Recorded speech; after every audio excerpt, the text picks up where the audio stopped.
Chers vous, chers tous, chère humanité, j'aimerais vous raconter une histoire. On n'est qu'au tout début de cette histoire, et vous êtes en quelque sorte les héros qui vont nous permettre d'en poursuivre l'écriture.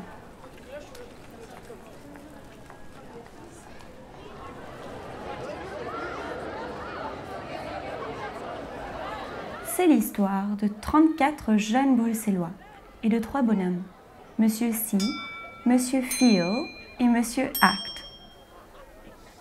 Commençons par observer le monde dans lequel ils vivent à travers leurs regards.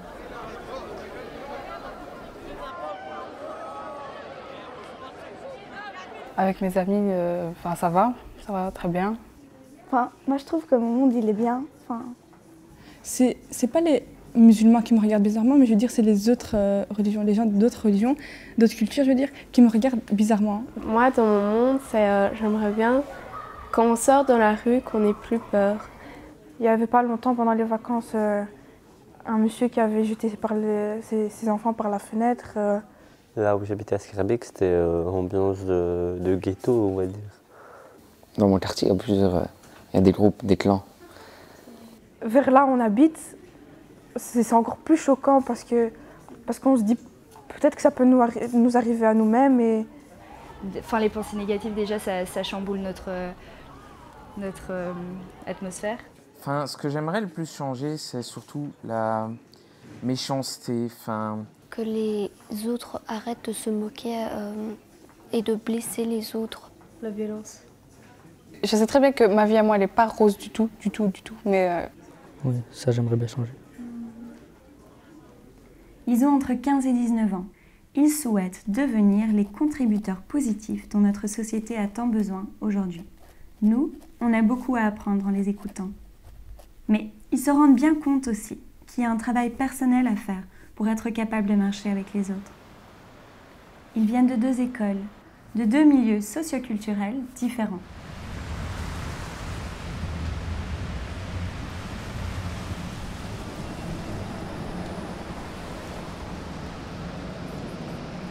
Par exemple, quand je suis dans la rue, les gens nous dévisagent et par exemple, on ne les dit pas bonjour ou autre chose.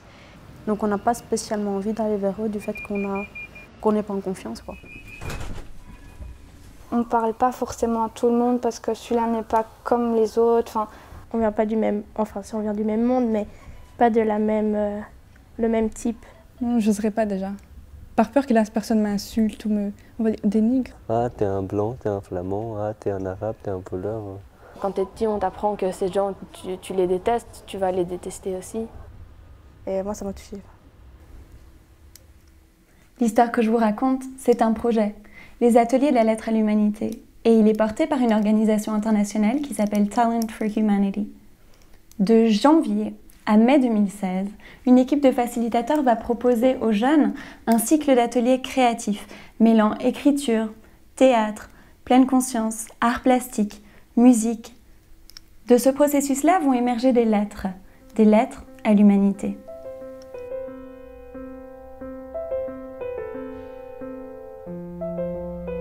J'ai envie que les gens soient plus proches. Même s'il faut réunir tout le monde sur un même toit, que tout le monde dort ensemble, enfin se parler.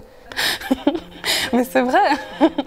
Qu'on puisse tous toujours être ensemble et pouvoir partager les mêmes choses, pas parce que toi t'es comme ça. Tout ce qui est différent par rapport à ce que moi je vis, je veux voir ce que c'est, ou même le vivre ne fût-ce que 2 minutes.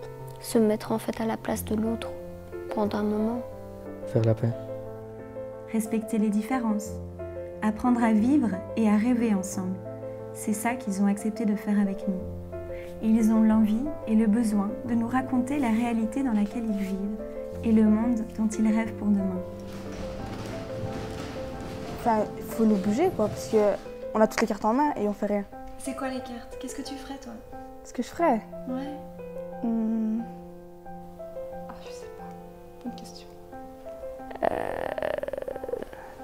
Ça, je sais pas. Je sais pas. Comme je suis encore un enfant, je vais dire. Des fois, j'ai envie d'agir, mais des fois, je sais pas comment agir. Et moi, je peux rien faire, je suis toute seule, donc ça va rien changer.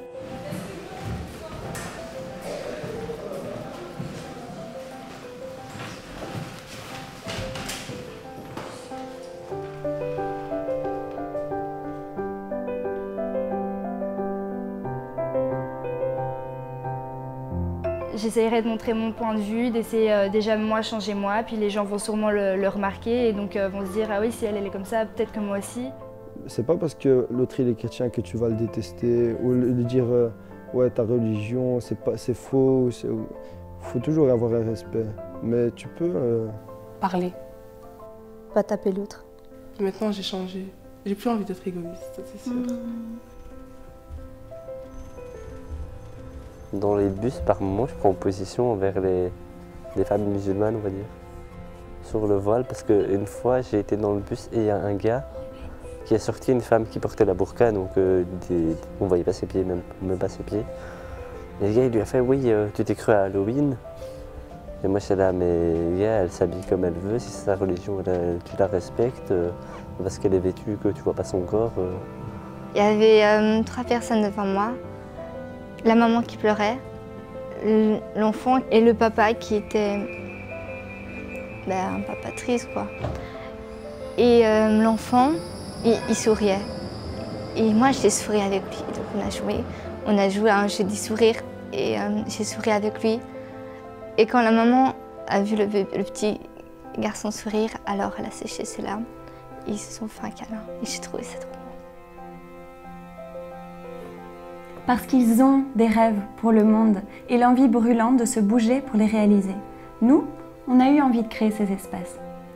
Si vous décidez de parrainer un des jeunes, vous lui donnerez la possibilité de vous montrer qu'il a bien en lui, qu'elle a bien en elle, ces graines d'amour qui ne demandent qu'à faire éclore un monde où diversité rime avec unité et créativité avec solidarité. Parce que ce n'est qu'ensemble qu'on pourra bâtir une maison qui soit le foyer de tous.